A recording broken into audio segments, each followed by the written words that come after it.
जय हिंद. हा पामार आपणासारखाच भारत देशाचा एक मालक ॲडव्होकेट खतीब वकील.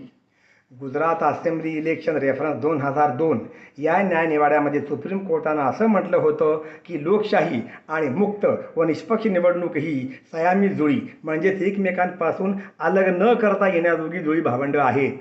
तारीख 27 मे 2026 रोजीच्या SIR बाबतच्या न्यायनिवाड्यामध्ये सुप्रीम कोर्ट असं म्हणतं की खऱ्या, बरोबर व अचूक मतदार याद्या या लोकतांत्रिक औरसपणाचा पाया आहेत.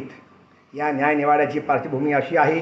केंद्रीय निवडणूक आयोगानं बिहार राज्यासाठी SIR अर्थात स्पेशल इंटेन्सिव्ह रिव्हिजन म्हणजेच मतदार याद्यांचे विशेष सखोल पुनर्विलोकन फेरतपासणी प्रक्रिया सुरू केली.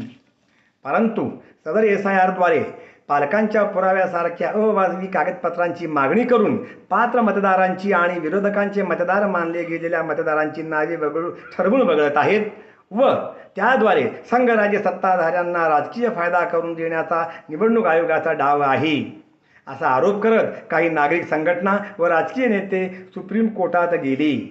अशाच SIR प्रक्रियेमध्ये पश्चिम बंगालमध्ये 90 लाख, बिहारमध्ये 47 लाख असे मिळून एकूण तब्बल 6 कोटी मतदारांची नावे मतदार यादीतून वगळली गेली. सुप्रीम कोर्टानं या न्यायनिवाड्यामध्ये असं म्हटलेलं आहे की मतदार यादीतून नावे वगळली गेलेल्या लोकांना भारतीय नागरिकत्व कायद्याच्या सक्षम प्राधिकाऱ्यांकडे रिव्हिजन म्हणजे पुनर्विलोकन अर्ज दाखल करण्याचा व न्याय मागण्याचा अधिकार आहे. भारतीय नागरिकत्व कायद्याप्रमाणे कलम 15 अन्वये सक्षम प्राधिकारी व कलम 15 अन्वये संघ सरकार यांनी नागरिकत्वाचे पुनरीक्षण व पुनर्विलोकन अर्ज किती काळ मर्यादित निकाली काढावेत यावर कोणत्याही प्रकारचं मुळीच बंधन नाही. म्हणजेच असे अर्ज अमर्यादित कालावधीकरता प्रलंबित ठेवता येतात.